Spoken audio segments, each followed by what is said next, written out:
ভালো। আপনি? আমিও ভালো আছি। এখন কি করছেন? কি আর করবো, পড়াশোনা শেষ করে বেকার ঘুরে বেড়াচ্ছি।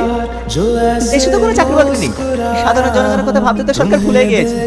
শুধু হিন্দু মুসলিমের রাজনীতি করে নিজের গতি সামলাতে ব্যস্ত। বাহ, আপনি তো দেখছি খুব সুন্দর কথা বলেন। এটাই তো বাস্তব। বিয়ে কবে করছেন? আপনি যেদিন করবেন। মানে? জানি না, তবে আমি আমার মনের কথা চেপে রাখতে পারি।